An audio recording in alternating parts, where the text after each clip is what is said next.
수요일 해피밀입니다.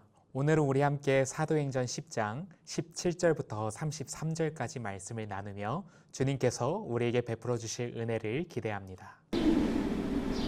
베드로가 본 바 환상이 무슨 뜻인지 속으로 의아해하더니 마침 고넬료가 보낸 사람들이 시몬의 집을 찾아 문 밖에 서서 불러 묻되 베드로라 하는 시몬이 여기 유숙하느냐? 베드로가 그 환상에 대하여 생각할 때에 성령께서 그에게 말씀하시되 두 사람이 너를 찾으니 일어나 내려가 의심하지 말고 함께 가라. 내가 그들을 보내었느니라. 베드로가 내려가 그 사람들을 보고 내가 곧 너희가 찾는 사람인데 너희가 무슨 일로 왔느냐? 백부장 고넬료는 의인이요 하나님을 경외하는 사람이라 유대 온 족속이 칭찬하더니 그가 거룩한 천사의 지시를 받아 당신을 그 집으로 청하여 말을 들으려 하느니라. 베드로가 불러들여 유숙하게 하니라. 이튿날 일어나 그들과 함께 갈새 요빠에서 온 어떤 형제들도 함께 가니라.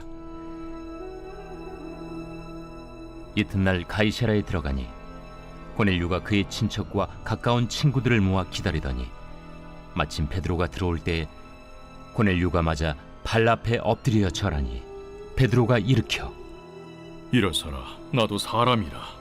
더불어 말하며 들어가 여러 사람이 모인 것을 보고 유대인으로서 이방인과 교제하며 가까이 하는 것이 위법인 줄은 너희도 알거니와 하나님께서 내게 지시하사 아무도 속되다 하거나 깨끗하지 않다 하지 말라 하시기로 부름을 사양하지 아니하고 왔노라. 묻노니 무슨 일로 나를 불렀느냐? 내가 나흘 전 이맘때까지 내 집에서 제9시 기도를 하는데 갑자기 한 사람이 빛난 옷을 입고 내 앞에 서서 말하되 고넬료야, 하나님이 내 기도를 들으시고 내 구제를 기억하셨으니 사람을 요빠에 보내어 베드로라 하는 시몬을 청하라.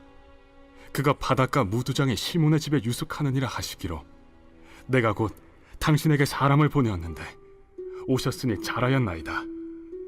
이제 우리는 주께서 당신에게 명하신 모든 것을 듣고자 하여 다 하나님 앞에 있나이다. 하나님은 베드로에게 3번이나 환상을 보여주셨습니다. 베드로는 이 환상을 명확하게 깨닫지 못했습니다. 이것이 무엇을 의미하는지 그는 알지 못했다는 거죠. 우리도 그럴 때가 있습니다. 하나님의 말씀이 임할 때, 하나님께서 우리 인생에 무언가 일어나게 하실 때, 우리에게 무언가를 보여주셨을 때, 우리로 하여금 무언가 신경 쓰이게 하셨을 때 그것이 당장은 명확하게 해석되지 않을 때가 있습니다. 우린 그럴 때 무엇을 해야 합니까? 우리는 계속해서 그것을 바라보며 기도하는 모습이 필요합니다.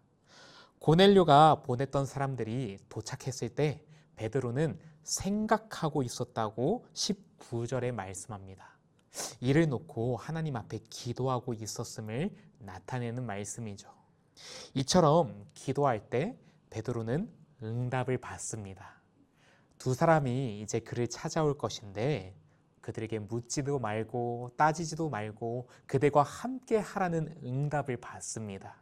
이에 베드로는 두 사람을 맞이하고 23절을 보면 그들로 하여금 그의 집에서 유숙하게 합니다. 그런데 이것은 사실 유대의 개념과 또 문화 속에서는 있을 수 없는 일입니다. 왜냐하면 28절에 기록되어 있듯이 유대인이 이방인과 교제하는 것은 위법입니다. 즉 그 당시 문화 속에서 이것은 옳지 못한 행동이었습니다. 지금 베드로가 누구입니까? 그가 어떠한 위치에 있습니까? 유대인이 있는 예루살렘 교회에서 수장의 역할을 감당하고 있는 자입니다. 그런데 이 베드로가 지금 어떠한 일을 행하고 있죠? 위법적인 일을 행하고 있습니다. 그러기에 왜 위법적인 행위를 했는지가 너무나도 이제 중요하죠. 그 이유는 바로 하나님께서 그에게 분명히 말씀하셨습니다. 내가 깨끗하다고 한 것을 너가 너의 생각과 너의 문화적인 코드와 너의 관념으로 부정하다고 하지 마라. 그러니까 베드로는 어떻게 합니까? 자신들의 문화와 자신들의 관습을 깨고 하나님의 뜻을 받아들입니다. 이방인들을 받아들입니다. 그들로 하여금 그의 처소에 유숙하게 합니다. 이것이 너무나도 중요해요. 우리가 하나님 앞에 기도하고 쉽게 순종할 때가 있습니다. 보통 쉽게 순종하는 케이스는 우리의 이성적으로 그리고 우리의 문화 속에서 통용되는 하나님의 뜻은 우리가 묻지도 않고 따지지도 않고 순종하기가 쉽습니다. 이해되기도 쉽습니다. 그런데 중요한 것은 하나님이 말씀하실 때는 대개는 상식적이지 않다라는 겁니다. 하나님의 말씀은 대개요 이성적이지 않습니다. 하나님의 그러한 명령은 대개는 문화적인 코드에서 용납되지 않을 때가 더욱 많습니다. 그럴 때 어떻게 하시겠습니까? 베드로는 결국 그 말씀에 순종하였습니다. 이것이 우리의 신앙이 되길 소망합니다.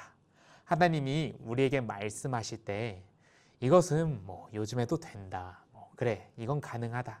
그런데 이건 요즘엔 안 된다. 이건 불가능하다. 이건 요즘 세상이랑 안 어울린다.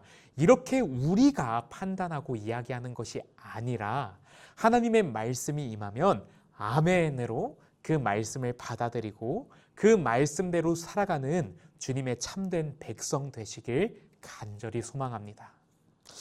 이어서 24절 말씀을 보면 고넬료는 그의 가족과 친구들을 모아서 이제 베드로를 기다리고 있었습니다. 이것이 또한 중요합니다. 고넬료는 비록 말씀에 곧바로 순종하여 그의 종들을 베드로에게 보내기는 하였지만 베드로가 그에게 올지 안 올지는 알 수 있었습니까? 베드로에게 충분히 거절당할 수 있는 상황이었습니다. 유대인은 이방인을 가까이 하기를 꺼려했고 또 로마의 백부장이었던 고넬료도 유대인 종교 지도자와 가까이 엮여서는 안 되는 그런 위치에 있었기 때문이죠. 그러기에 이 일이 어떻게 진행될지는 아무도 모르는 상황 속에서 고넬료는 그저 믿음으로 사람들을 미리 모아두었습니다. 그는 하나님의 말씀을 굳건히 믿었습니다. 아직 이루어지지 않은 일이에요. 아직 보여지지 않은 사건입니다. 그럼에도 고넬료는 주님의 말씀이라면 이루어질 것이라는 것을 확신을 갖고서 사람들이 그의 집에 미리 불러 모았습니다. 이처럼 하나님의 말씀을 우리 또한 믿어야 합니다. 하나님의 말씀은 지금도 살아계십니다. 하나님의 말씀은 지금도 역사하십니다. 그래서 우리는 그 말씀을 믿고 나아가야 합니다. 우리 삶에서 그 말씀을 우리는 살아내야 합니다. 하나님이 고넬료에게 베드로를 기다리라고 말씀하셨기에 그는 사람들을 모아서 베드로를 기다렸습니다. 또한 고넬료는 이제 베드로가 도착하자마자 그의 발 앞에 엎드려 절하며 그를 맞이했습니다. 근데 고넬료는요, 로마의 백부장입니다. 사회적인 지위가 있는 사람이에요. 그랬던 그가 아무것도 아닌 자신의 속국의 사람이 들어오니까 그 앞에 엎드리며 절하며 맞이했습니다. 이때 베드로는 얼른 고넬료를 일으켜 세웁니다. 하나님의 말씀에 순종하였을 때 문화와 관념과 이성과 또 원수 관계를 뛰어넘어 절대로 하나 될 수 없는 자들이 하나가 되었습니다. 성령님이 임하시니 진정한 성도의 교제가 이루어졌습니다. 이것이 성령님이 이루시는 성도의 교제입니다. 갈등이 사라지게 되고 경쟁하지 않고 분열하지 않고 그들은 성령 안에서 하나 되어 성도의 교제를 나누었습니다. 이러한 성령 안에서 하나 되는 역사가 우리가 속한 공동체에서 이루어지길 소망합니다.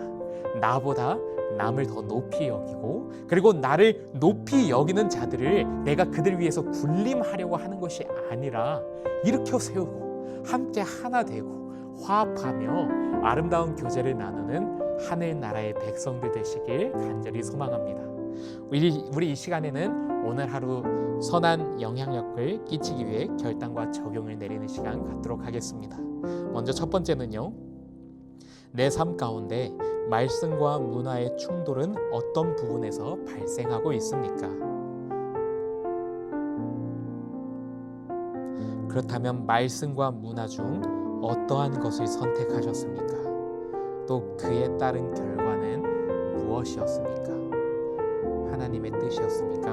하나님이 기뻐하셨을까요? 우리는 그것을 고민하고 예수님이라면 어떻게 선택하셨을까? 예수님처럼 살아갈 수 있는 우리 모두가 되길 소망합니다. 우리 이 시간 함께 기도드리겠습니다. 하나님 아버지 감사합니다. 하나님, 때로는 하나님께서 우리에게 주시는 마음, 또 우리로 하여금 계속 생각나게 하는 것들, 또 우리의 마음에 감동으로 임하는 말씀들이 당장은 이해되지 않을 때가 있습니다. 그러나 우리가 계속해서 그것을 붙들고 주님의 뜻을 구하는 주님의 백성 되게 하여 주시옵소서. 그리하여 주님께서 우리에게 응답해 주셨을 때, 우리에게 가야 할 길과 해야 할 일이 무엇인지 알려주셨을 때, 우리가 묻지도 따지지도 않고 그것에 순종하는 믿음의 백성이 되게 하여 주시옵소서. 그리하였을 때 성령님의 놀라운 역사하심, 하나님의 인도하심, 또한 하나님의 은혜를 경험하고 주님께 영광 올려드리는 우리 모두가 될 수 있도록 주여 함께하여 주시옵소서. 막힌 담이 무너지고 끊어졌던 관계가 회복되어지고 원수를 사랑하게 되는 놀라운 역사가 우리 삶 가운데서도 일어나고 주님께서 우리와 함께 하시기에 가능했다고 고백할 수 있는 우리 모두가 될 수 있도록 도와주시옵소서. 감사드리옵고 예수님의 이름으로 기도드립니다. 아멘.